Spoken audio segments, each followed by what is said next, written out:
Hello and welcome to another Coast Watch webinar. I see some folks coming into the room and we're going to get started here. It's 6 o'clock and thanks for attending this evening. My name is Jessie Jones and I am the Coast Watch Volunteer Coordinator, and tonight is part 2 of a somewhat casual Q&A about the Rocky Habitat Management Strategy update process.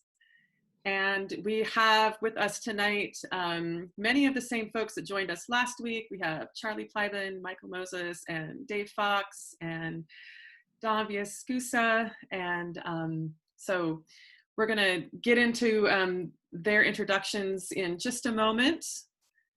And in the meantime, we're going to say a couple of words here about Coast Watch and Oregon Shores.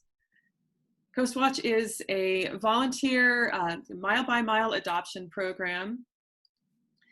And we connect our volunteers with scientists and researchers in Oregon, Washington, and California if they would like sort of a deeper experience with surveys on their coast miles and beyond. We began these webinars during the quarantine, and at this time we have about 9 of them on our YouTube channel. We're still uploading more this week. This webinar will be recorded. Last week's was also recorded. So at the end of this, I will give that YouTube address after the presentation tonight. And also, if you would like to become a volunteer of Coast Watch, please contact me. Coast Watch is a program of Oregon Shores Conservation Coalition, and it is Oregon Shores' mission to protect the public interest in Oregon's beaches. And you can learn more about them. You can become a member to support their programs and Coast Watch. You can ask me if you have questions about of Oregon Shores as well. But now we are going to kind of get into our evening's program. Tonight we are talking about rocky habitats, and there are a few groups on the coast who are working to educate the public about what rocky habitats are, why they're so special, and also about this process. Last week, Margaret Minnick was with us. She is not here tonight, but I'm going to kind of introduce Margaret, who is working on the North Coast. The North Coast Rocky Habitat Coalition is focused on the area from Garibaldi north to the Washington border. This area features some amazing rocky habitats, including the iconic Haystack Rock, Tillamook Head, Andacola Point, Hug Point, Arcadia Beach, and Arch Cape. If you are interested in getting involved in developing site proposals for this area, contact Margaret Minnick, and there is her email address right there, northcoastrockyhabitats@gmail.com.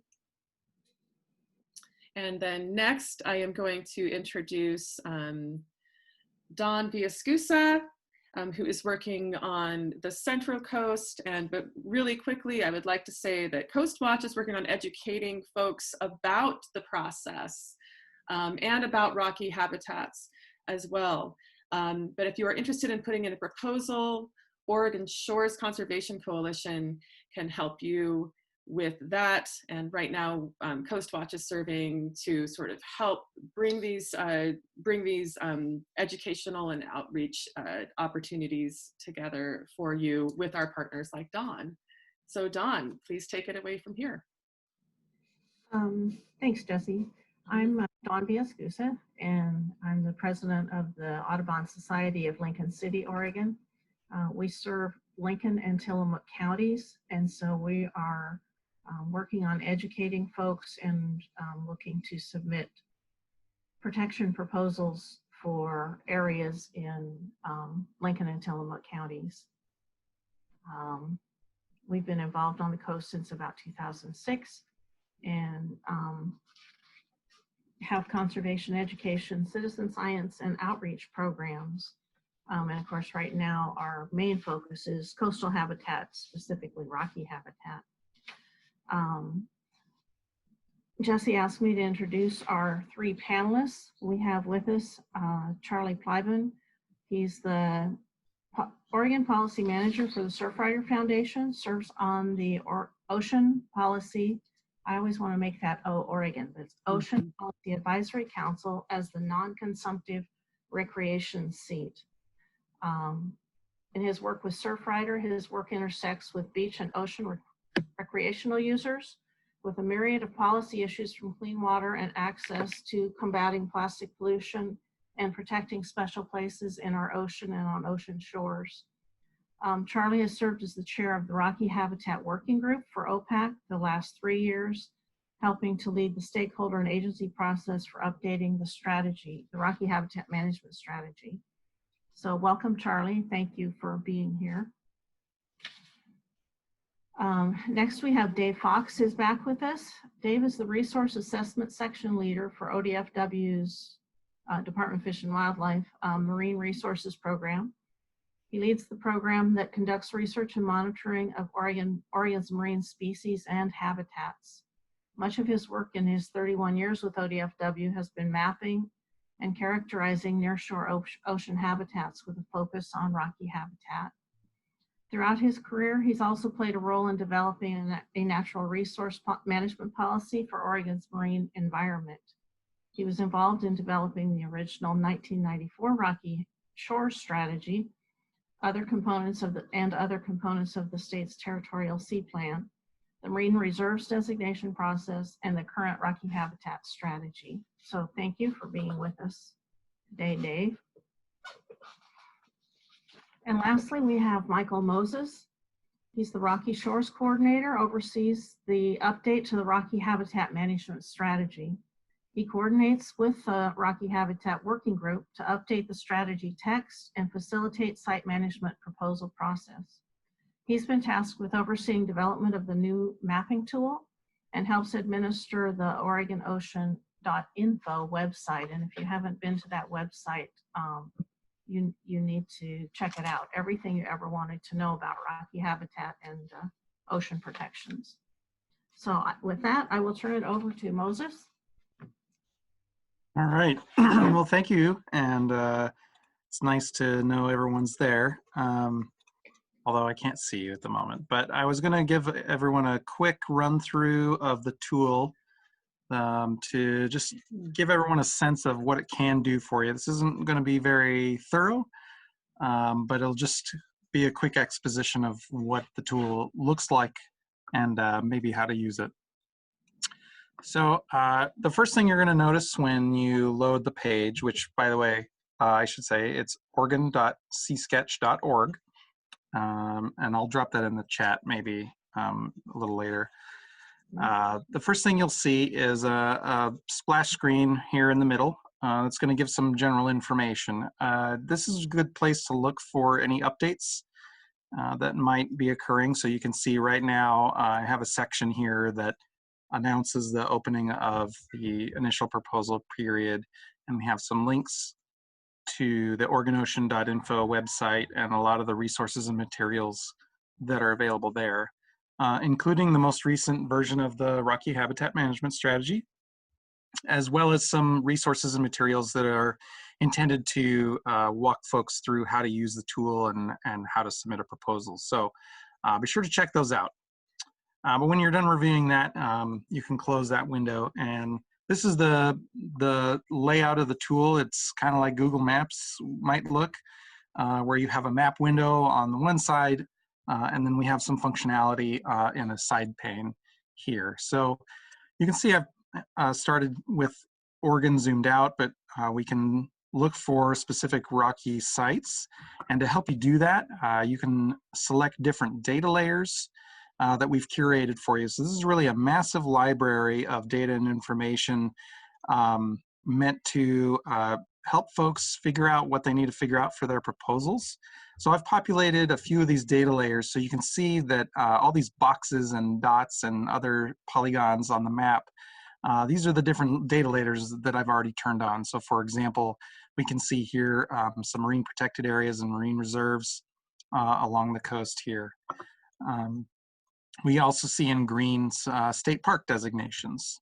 And if we really get in closer, we'll see a few other shapes here. We also have, you can view the currently designated rocky habitat sites. So here's Boiler Bay Research Reserve, for example. You can also see this thick blue, dark blue line. This is the shoreline. And then this kind of more boxy spotted shape here is the present day intertidal area. And you can play with these all you want and tell you all kinds of things. So I tried to populate a few that might be relevant to a lot of folks. And a couple ones to take note of and maybe play around with. We have sea level rise scenarios. So where we see the present day rocky intertidal or intertidal zone, we can pop up some data layers there to show us what it might look like under future sea level rise scenarios of differing severity. We also have some biological information. So you might see some of these dots along here. And so those right now for the layers I have turned on represent black oyster catchers, which I hear a lot of folks are interested in right now. So we do have that data in there. We also have some other data for things like marine mammals and invertebrates and vegetation, stuff like that. So be sure to check all that out. You can also adjust the base map. These are pre-built into the platform, so unfortunately you can't really change these if you want something different, but there's a pretty good selection here. You can get satellite imagery. I have the topography on. You can look at some street maps, things like that. So whatever helps you visualize your information best, go for it. Once you have data layers plugged in there as well, you can it'll populate the legend here. And so you can adjust the ordering and the transparency of the data layers that you have turned on. So for example, you can see the state parks are the big green polygons. And I usually like to turn down the transparency because when it's all the way up, it's hard to see some of the other stuff that might be underneath of it. So once you have kind of figured out where your site or what your site information wants, what you want it to look like, you can draw a polygon around the area that you want to designate. So go to the My Plans tab and you can create new, and you can draw on the map just one area, or you can create a whole collection of areas. You can edit them, copy them. I'll give a really quick demonstration of one here. If you draw on the map like that, and it will calculate for a second there how much of that area is overlapping the shoreline. And then it'll clip that area that extends beyond the shoreline inland off of the polygon. So it just represents the area that would otherwise be designated for rocky habitats, as you can see here. So once you've done that, you can load up some attributes and reports of that site. So here I already created, just in playing around myself, a zone at Cape Blanco. And if I look over at the reports and attributes, it'll give me all kinds of information about the site that I drew. So the area, nearby cities, it'll tell me about islands and rocks, different types of substrates, depth, sea level rise, and risk.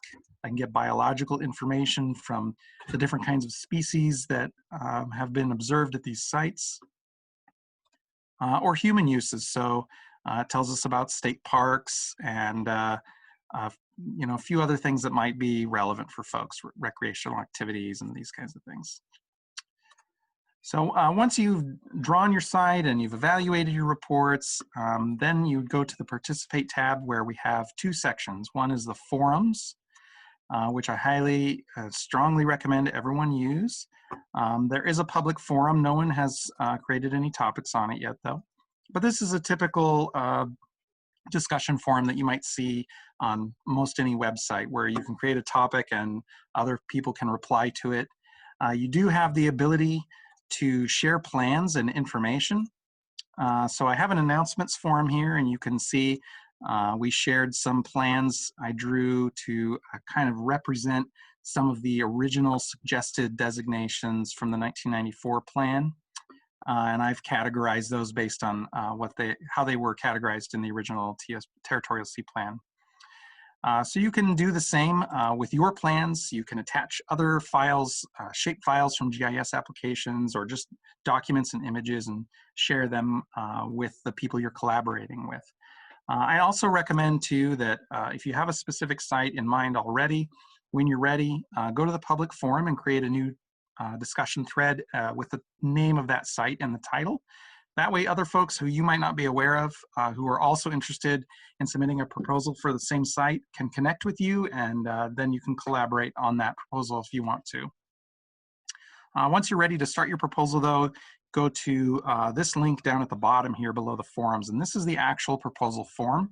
So when you are ready to submit a proposal, it's going to be all done and contained within this tool here. So there's some introductory information for you there, and you click on Start a New Proposal to do as much, and it'll show your proposal here at the bottom once you've started it, and it'll say whether it's in draft status or submitted. But if you click on the button, it takes you into the proposal, where it's a whole series of questions and fillable boxes and information. A lot of it's pretty straightforward. We do ask that you attach plans from the C-Sketch application and or maps that you may have created with other software platforms. But from the plans that you sketched here, you can just choose from those to add them into your proposal. And if you look on OregonOcean.info or anywhere on C-Sketch, there's links to it. I did create a user guide and a proposal walkthrough that might help some folks and offers a little bit more context to what some of these questions are really trying to get at. There's a couple other sections where you can attach additional documents such as letters of support from community members, or just additional materials that you think might be relevant. You can save the draft and walk away from it at any time, but when you're ready to submit, go ahead and click Submit Response, and that's when it gets forwarded to the Oregon Coastal Management Program, and we can begin the review process. So I think that's about it. Those are the basic functions of the tool. And if anyone has any questions, I'm happy to answer, happy to offer guidance on using it. You can get my contact information and email or phone or anything you need. So I don't know is there anything else from the panelists that I should cover about it?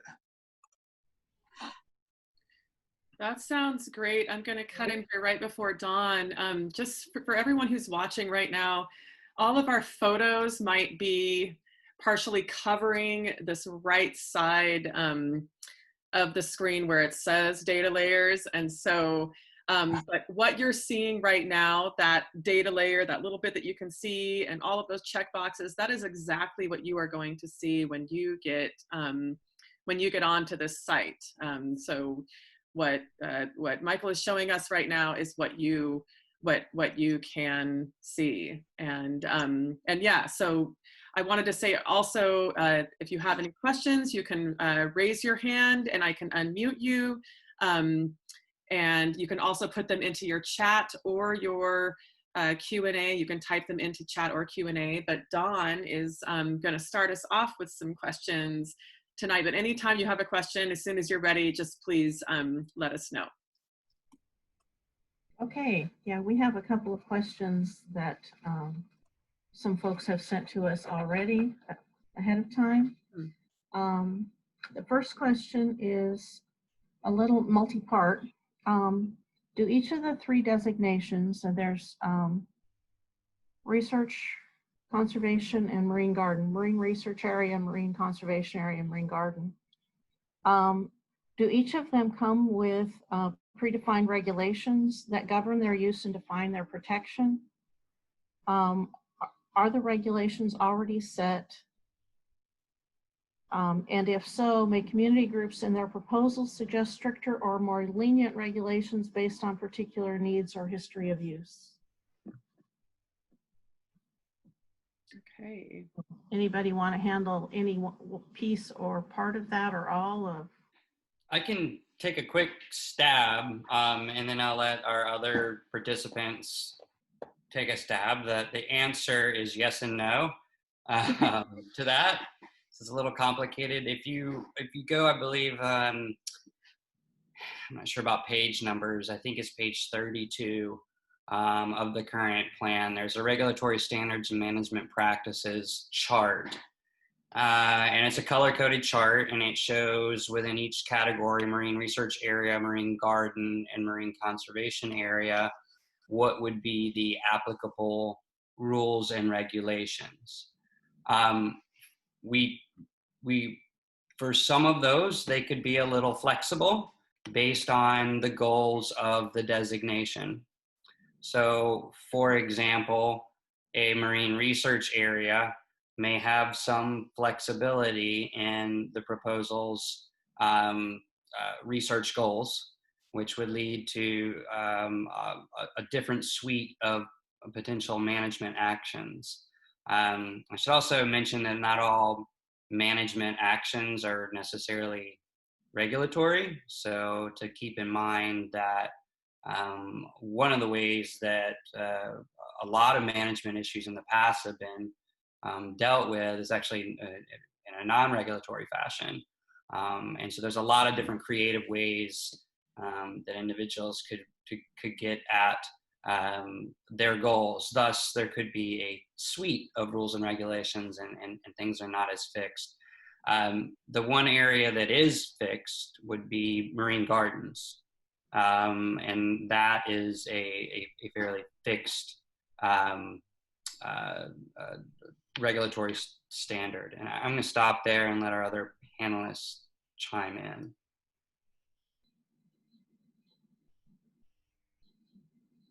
So Charlie, at least on my computer, your very last sentence or two kind of cut out when you were describing marine gardens.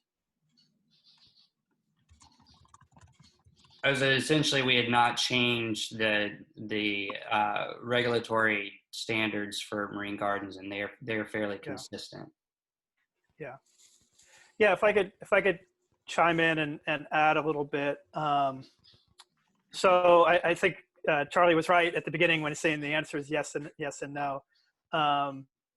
So the three categories, as Charlie said, marine gardens have pretty fixed regulations in them, and from a management perspective, from our agency, ODF&W's perspective, it's very difficult to have, say you had 20 marine gardens and each one and in 20 different sets of regulations.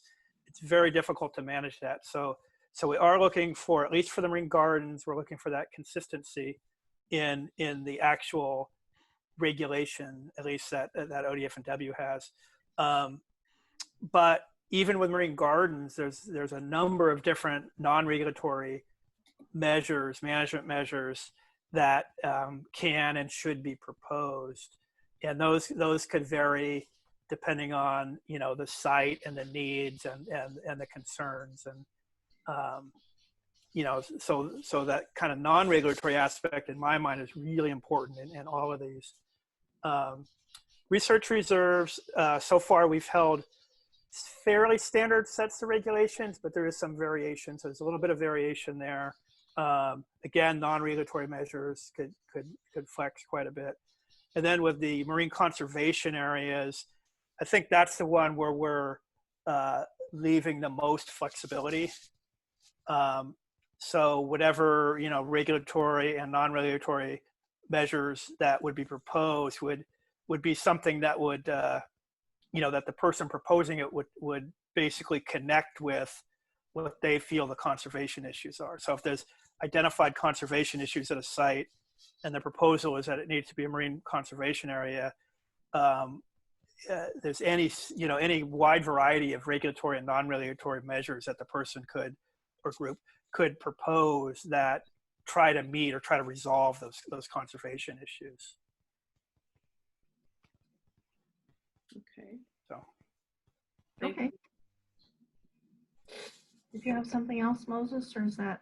No, I think Charlie and Dave covered it pretty well, but I was just going to briefly show everyone what Charlie was referring to. Thank you. And good job, Charlie, on getting the page number down, because I can never do that. But it's in section D of the Rocky Habitat Management Strategy, and it's this first massive table that outlines all the regulatory standards and management practices for the different areas as they stand right now. So I would highly suggest everyone who's submitting a proposal really get familiar with this table and understand this section of the document. Great, thank you. Thank you. And I would add that it may not be, I think for regulatory standards, it's probably a bit more exhaustive. For management practices, I would not say that's the case. In fact, I think we're constantly creatively looking at different management practices, and that's very site-by-site based in certain cases. Okay, that makes sense. Okay, the second question, if we're ready to move on to that one, again, this is a multi-part. Can there be multiple Rocky Habitat designations within a single proposal when they're in the same geographic location? For example, marine garden education adjacent to a marine conservation area, but that be the same proposal. If multiple designations can be incorporated into a single proposal, does the mapping tool allow delineating the boundaries for multiple designations? And I guess one example would be like at Cape Lookout, perhaps the south side is marine conservation area, the north side maybe marine garden, just to pull a couple. Can you do that in one proposal, or does that take two proposals? So at this point, I would say that we're limited to one kind of designation within a proposal. Okay. The tool and the form we've created doesn't allow for different kinds of designations. You can submit a series of sites so long as they're all the same designation. Okay. But you wouldn't be able to submit one proposal that has marine gardens and marine conservation areas, for example, in it.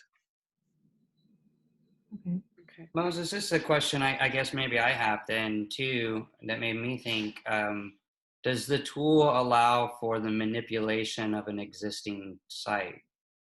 So let's just say that categorically you were still looking at a marine garden, but you were looking at expanding the boundaries of that marine garden, or narrowing the boundaries of that.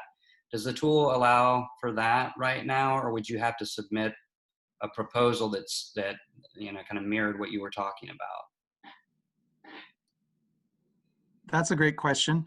I'll show you what it can do as far as that goes. So if you were to edit an existing site, let's pull one up here. So trying to get to, here we go. So let's say the marine garden at Haystack Rock. God forbid anyone wants to modify that. That's just a joke. I was like, don't pick the wrong one. Right. Haystack Rock's my go-to because everyone loves it, and I think everyone's on the same page about it. But so let's say you wanted to expand Haystack Rock. You would first, in order to see the Haystack Rock Marine Garden designation, would need to populate the map viewer with the data layer that contains the Haystack Rock Marine Garden, and that would be the Rocky Habitat Managed areas right here. Now I just zoomed out. And the thing is, though, that's contained in one of our pre-curated data layers. So those you cannot edit. So if you were to modify an existing designation, my recommendation would be And really, this is the only way you could do it based on how the platform of the mapping tool is structured. You would still need to draw a new polygon, sketch a new plan. But the best way you could do it then is to draw over the existing site to create a polygon that is similar and then modify your sketch to represent your proposal. I think that would be the most effective way because, like I said, you cannot edit the data layers themselves. Mm-hmm. So, but we could just do that. When you're first drawing it, it can be pretty rough, but once you've saved it, the tool allows you to go back and edit it, and it allows for much more fine scale manipulation of the polygons. So I already have created a haystack rock designation here. And so let's say I wanted to make it bigger, then I would simply edit it. And once I activate the editing mode, you can see now I have all these little nodes around the polygon. So I can draw these out. The orange ones are fixed, whereas the white ones are in between the orange ones, and you can manipulate them a little more. So you can just simply drag them out like this and expand the area however you wanted to. And every time you drag one of the white ones, it creates two new ones. So that allows for much more fine tuning of the polygons on the map. But again, we don't really have a way to edit what's existing already. Okay. So you just make a new polygon, basically. Make a new polygon that mirrors it and then change it how you like, yeah. We might want to add a note in our tutorial or one of our pages just about that in case there's an interest from individuals. And also to Dawn's point about not having overlapping, the tool not allowing for overlapping types of designations. That sounds like something we should. Oh yeah, I was going to say, so so you can see here in the proposal form, it asks you to what type of rocky habitat designation you're proposing, and you can only select one.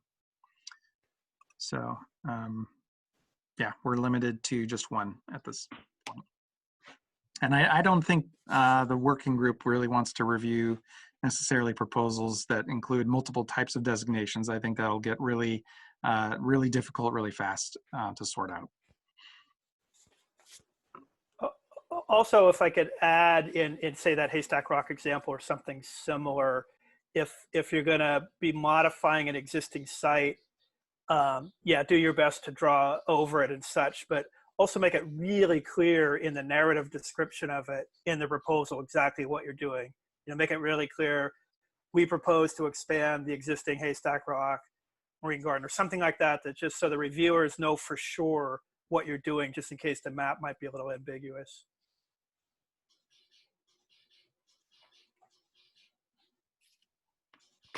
Great. That was a great question. And I just wanted to just say here to those of the folks that are watching is that it's great that you can play around and save a draft and come back. So that's a really important thing to know, because you're going to have to play around in this a bit. So you can save your draft, you can talk to others who are within the forum and let them know, hey, I just you know, did something to the polygon a little bit, check it out. So when that time comes, which will be probably a bit later, but just wanted folks to know, you can save your drafts and play with it at any time. Don't be afraid. It's not, you're not putting in a proposal, you can play with them. Right. And we did have one question, Dawn, before we get on to your third one. Right, and Dave took care of that, but somebody asked, aren't there 3 categories of sites: marine conservation, marine research, and marine education? Where does marine garden fit into this? And yes, marine gardens are now, it's not marine education, it's marine gardens. And then Dave also answered they are 2 names for the same thing. So thanks for that question. And it looks like we may have one. Oh, great, okay, that was Michael. Thanks, Michael. Michael just put a link to the C-Sketch mapping tool in chat room. Thank Oh, you. except I only did it to panelists. I need to do it to Uh-oh. attendees. He'll do it again. And just a reminder, if you have any questions, you can put them in the Q&A or in the chat, or just get Jesse's attention by waving your hand, and we will get to you. So the next question I have is on a little bit different note. Do you have any advice for community groups about how to best announce the public sites they'll be proposing for designation? For example, gradual rollout, big announcement. What about timing?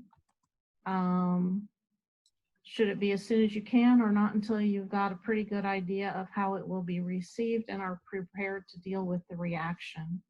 So this is just a little bit more from some of us small groups that are looking at proposing a site. So, Well, I don't think there's a right way okay. What I will say is that there's a lot of theories on best practices and approaches for developing proposals that are area-based and may restrict different types of uses. And there's also strategy that individuals would employ in a proposal. And it's important to kind of differentiate that opinion sort of lies in the strategy end of that. Our process and our proposal form requires that a certain amount of outreach is conducted to individuals in the community and individuals that are user groups for those areas. And there's a lot of approaches to doing this. The harder way is to bring the proposal to these groups after you've really thought it through and you've already drawn lines on the map. The best thing to do, in my opinion, is to reach out to groups and let them know what you're doing, let them know your process for development, and how individuals could get involved. And so how do you get to these users and otherwise? Well, attending public meetings is one good way to do that. You can go to a city council meeting, or you can go to county commissioner meetings, and you can ask the leaders in your community for their support and trying to do some outreach. So again, doing a lot of this before you start drawing lines is a judgment call. For some people would say, well, that's showing your cards and giving people the opportunity to, take a bite at the apple before you've actually had any fruit. And because there will be opposition, if you're going to have, for some proposals, there's likely going to be opposition if there's rules and regulations that restrict individuals' use.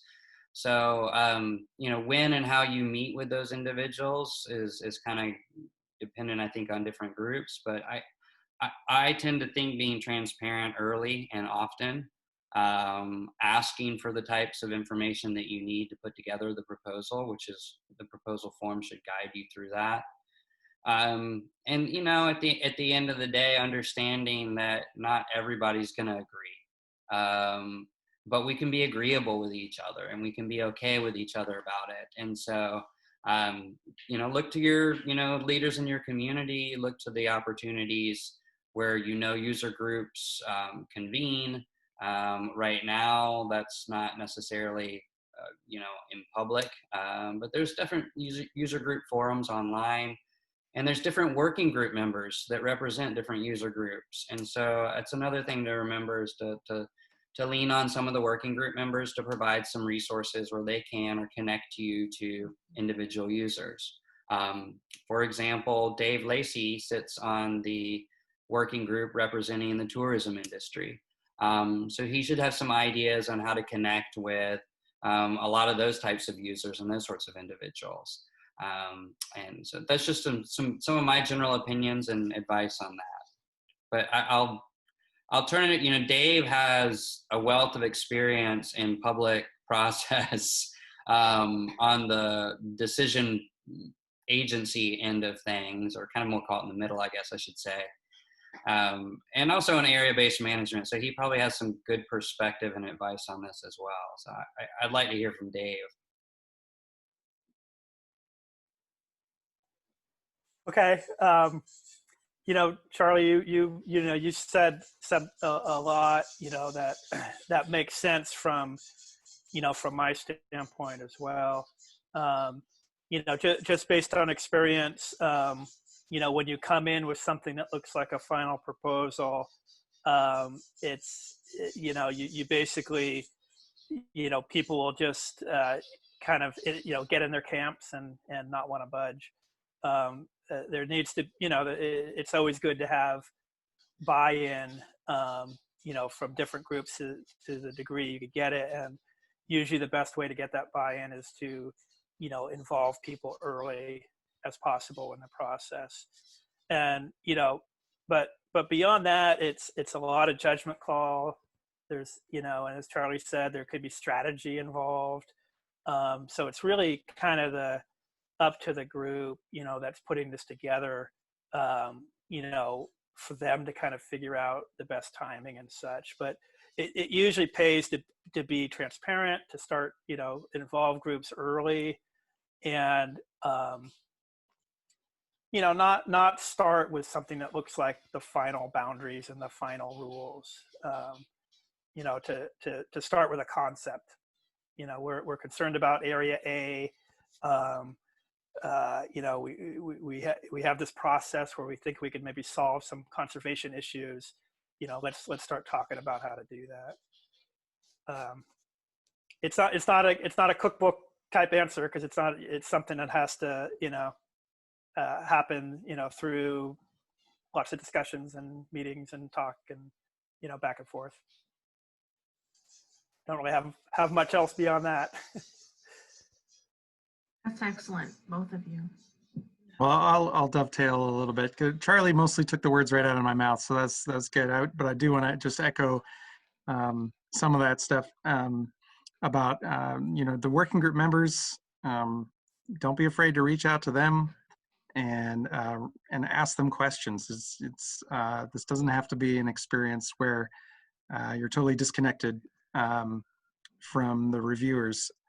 So, and also, I just want to reiterate the forums on the tool.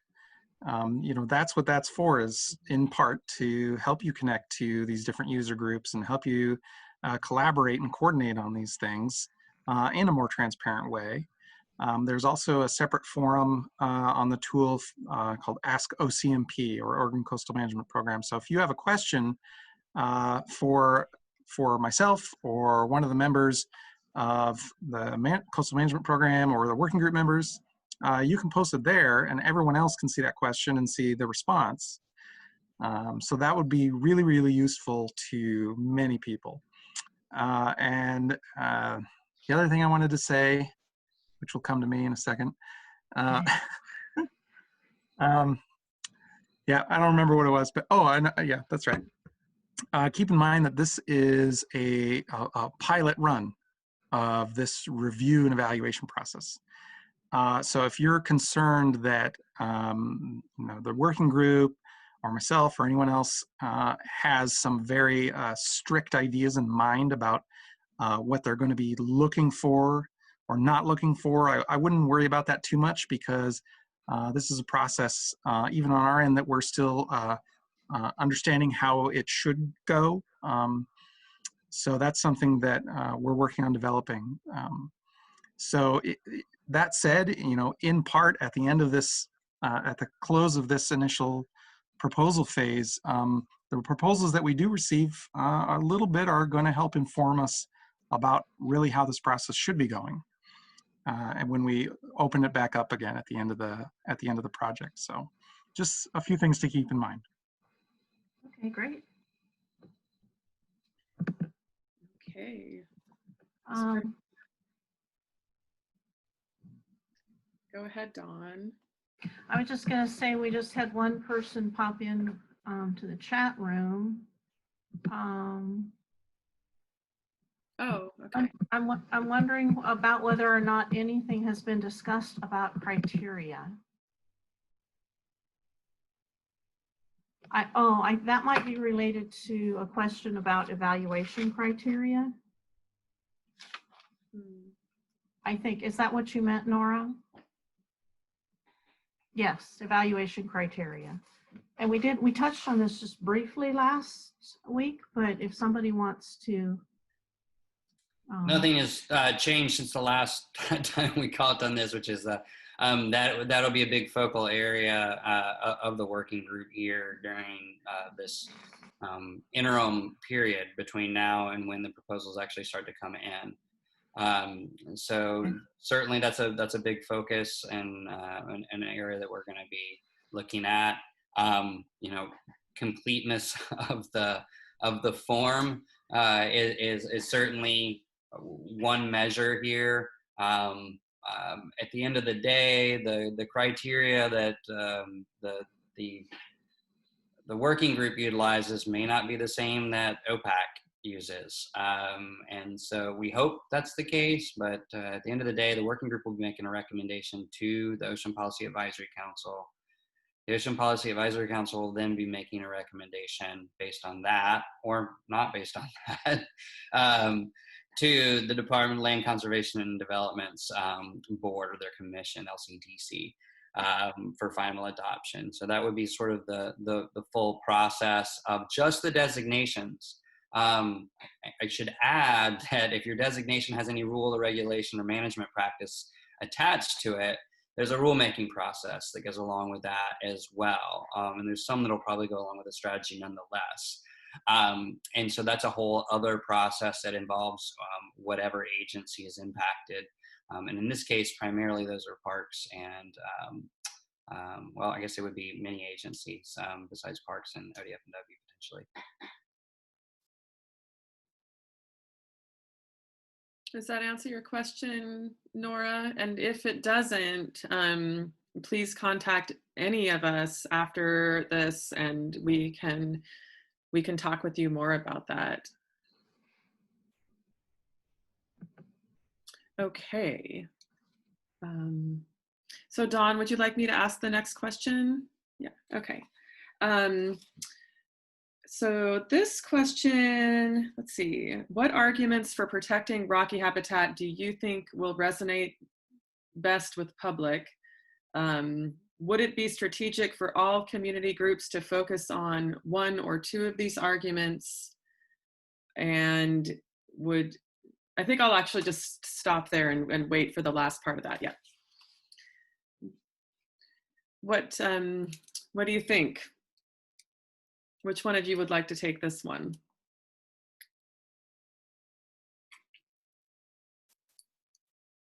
You want me to ask it again? It looks like nobody wants to take it. I think because we're all thinking about it, there's all different audiences, there's all different, angles for proposals. So I don't think there's a right or wrong answer to that.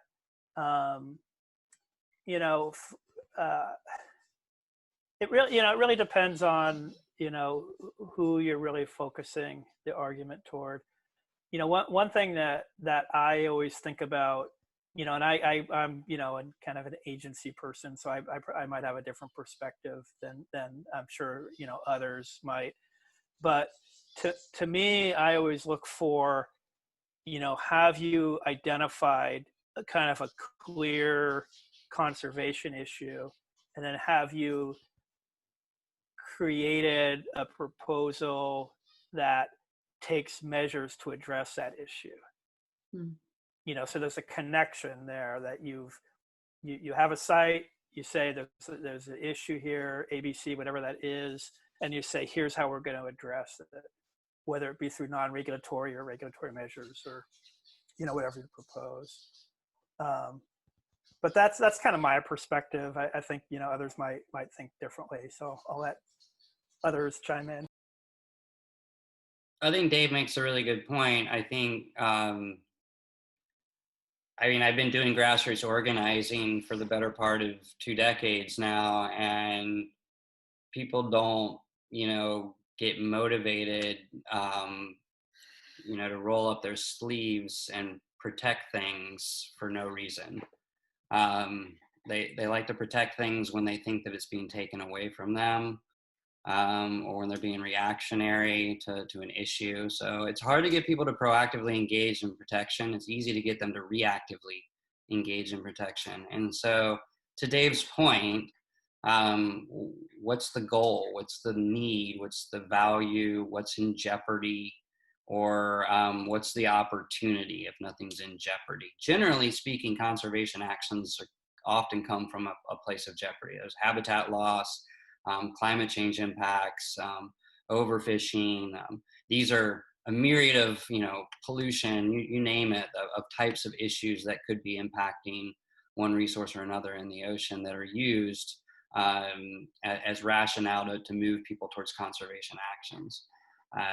And so I wish people could be, and I wish that it was easier to run public campaigns around motivating people to plan for the future, but in a proactive way, but that's just not the case. And I think what I'm seeing in the world around me right now, even more so, underscores that now more than ever. Mm-hmm. Mm-hmm. Thank you both for that. It's a good time it's a good time and an opportunity to have that conversation. So those of you who are on the call and want to meet each other and talk to each other, we should be doing that and talking about why we should protect these places and how. And then I'm going to move on. We actually have a question from the audience. How do these site designations relate to marine reserves and MPAs? We might have had this last week, but we can take this again.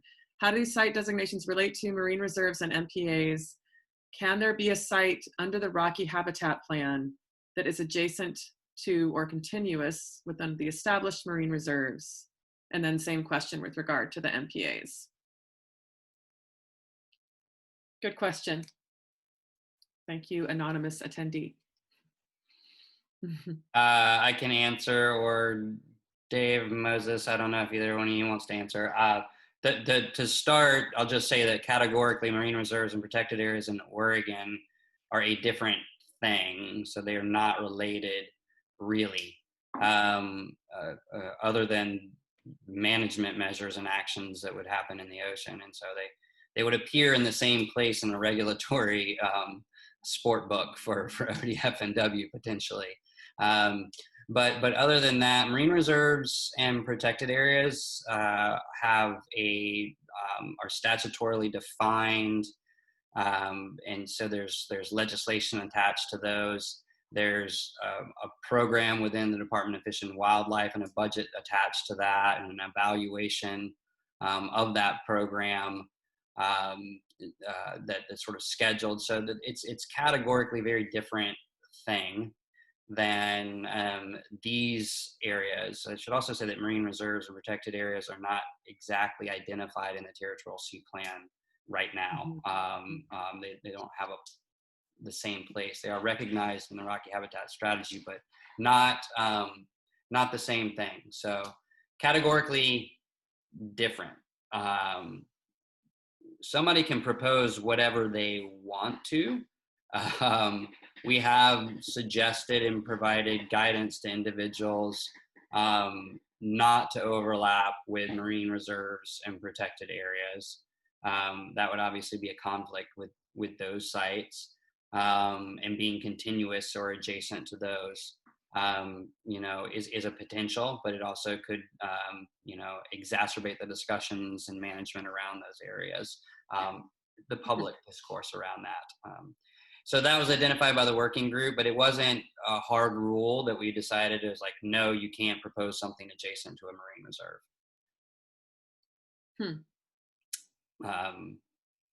Okay. Moses, Dave, did I accurately capture that? It was a complex subject. Yeah, I think so. I guess the only thing I think of, just to be super explicit for folks, is when we're saying adjacent, I think, we're talking between the shoreline and the land. But if you wanted to propose something, that was north or south of a marine protected area that abutted it, that would be fine. It just can't overlap on the shore. So abutted is kind of the same as adjacent to, and what we're, right? Is that we're kind of, Here, I'll show you. Let me share.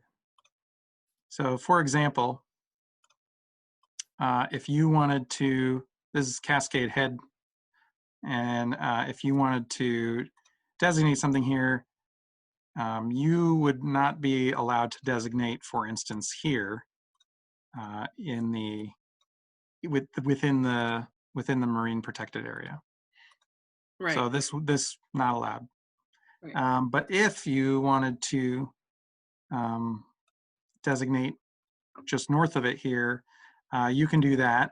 And actually, I'll point out one function that the tool has, where if you hold down the control or the command key, it will snap to certain layers.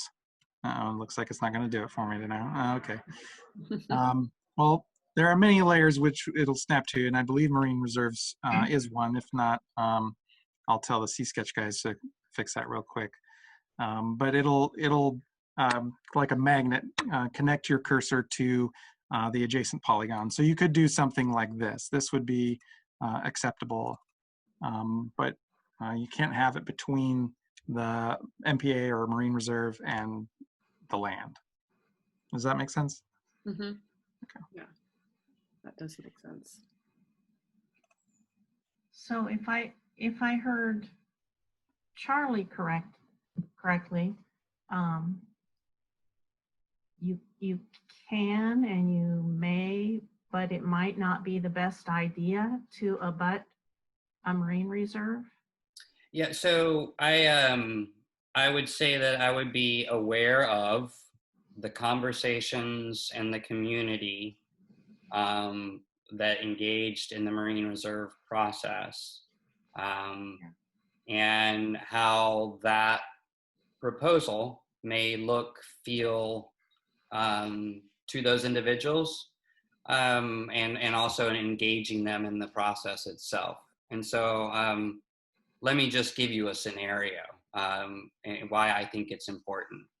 And I'm just going to make this up, so don't assign any thought to this or people to this. But let's just say the north boundary of Cascade Head was extremely controversial.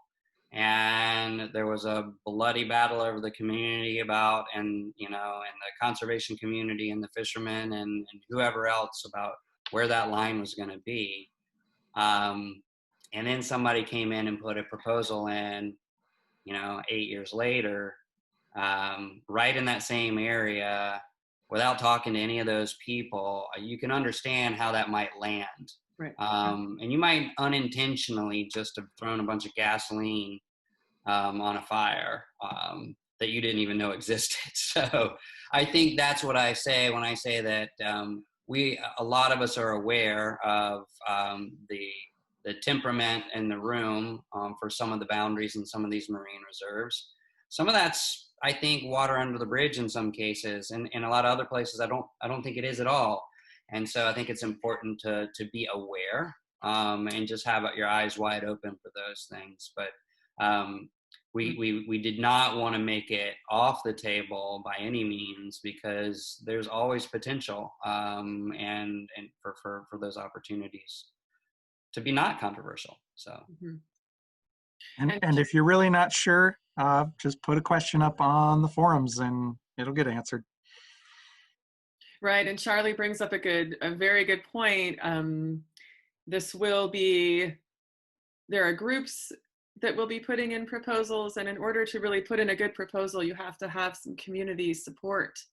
So this will be a time to do some outreach and to learn about those members in the community that may have been historically involved in MPAs, in marine protected areas, in marine reserves. And so some of you who are looking to get involved in this, you want to communicate with all of us, communicate with people in your community, and yeah, use the forum on the C-Sketch tool as well. Okay. I think I'm wondering, Jesse, about skipping question 5 and taking question 6 about Okay. the holistic evaluation. Sure, Dawn, why don't you go ahead and ask that one? Okay. Will the review include any holistic evaluation of all the proposals to ensure a balance among designation types and an equitable distribution of protected areas? Is the question. And this is one that someone sent to me. And we did get into this a little bit last week, but maybe we can address it again.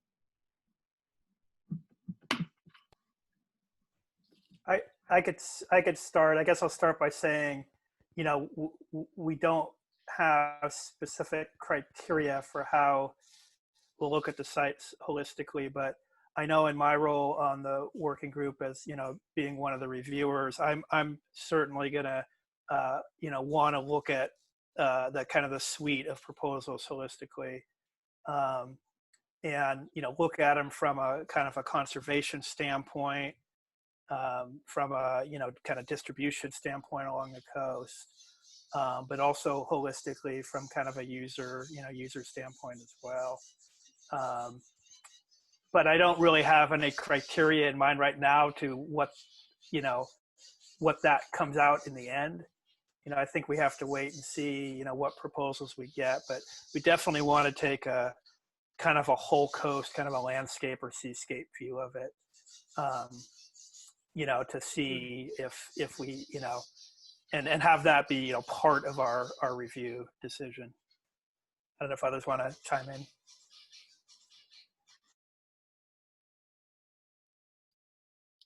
No, I think Dave did a good job. I mean, we don't know what's going to come in the door, so to speak.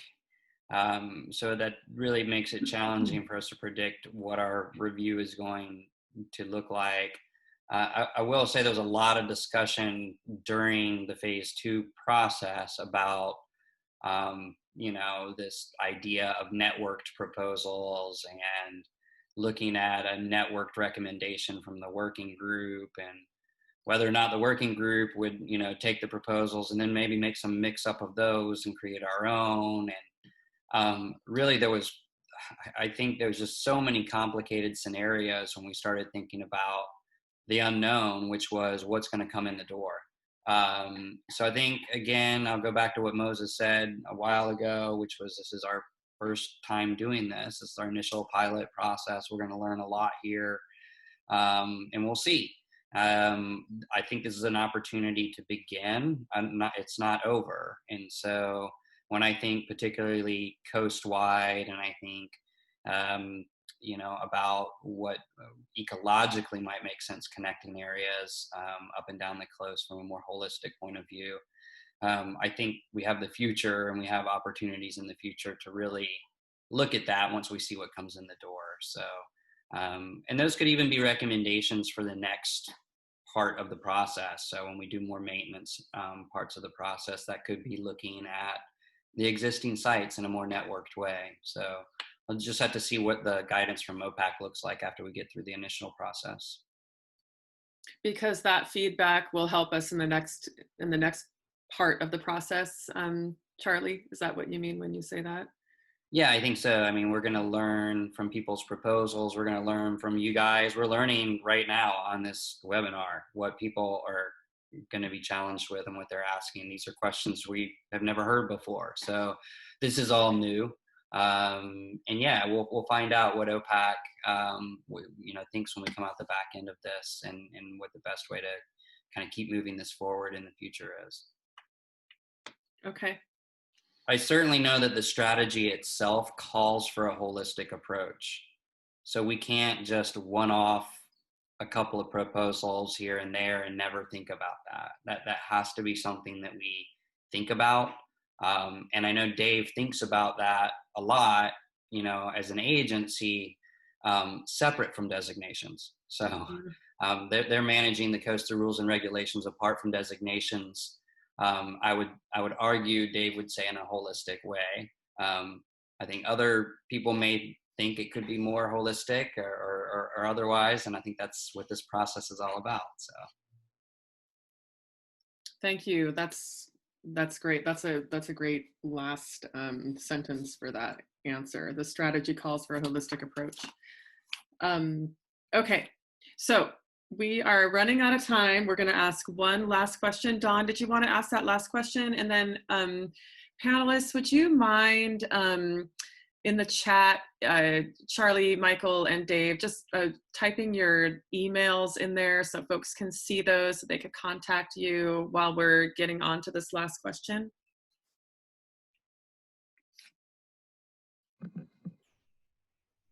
This is a two-part question. I think that you've already indicated to us you can't answer the first part, which is approximately how many proposals is their capacity to review? And I think you had already said that you don't know yet. The other part of the question is, how will proposals be prioritized for review if the number submitted exceeds the capacity to review them? So this is getting into some we don't know yet territory, but perhaps you have a... We're going to have to figure it out. I mean, that's the reality is, I'm not going to lie to you and say we don't know. So that's something that we're going to have to figure out. These are the adaptive challenges that will be before us in this process. Okay, that's fair. Yeah. Right. Dawn, did we want to mention the workshops that are coming up if people are really considering being involved in this? I know that Joe was open to some folks joining those, but there are some workshops coming up that are going to get a little bit deeper into this. For folks who are interested in submitting a proposal or learning more from those of us who are interested in submitting proposals, we have kind of a brainstorming workshop. 3 of them are coming up. One is North Coast, one Central Coast, and one is South Coast. And if you're interested in those, they're 2.5-hour workshop sessions. Contact Jessie. I think you've got her contact information, or me, and we can get you hooked up with those. Portland Audubon is sponsoring those work sessions, so those are coming up next week, I believe. Yeah, in the next couple of weeks, exactly. Yeah, next week. Yeah, so if you're on the South Coast, there's a South Coast session. If you're on the Central Coast session, and a North Coast. So if you want to meet some of the people that are working on those, and if you would like to be involved in this and participate, and if you in submitting a proposal, those are good opportunities too. And yeah, thank you everyone for coming. I don't think we have any more questions. Thank you, panelists, for taking some time out of your evening again, 2 weeks in a row. Really appreciate you being here for all of us. And I wanted, again, to remind folks that everyone here is available to help answer your questions. And we have all added our information to the chat. So contact us, and thanks for being here. Thanks, Jessie. Yeah, Thank thanks you. everyone. Yeah, thanks, Spot. Okay, bye.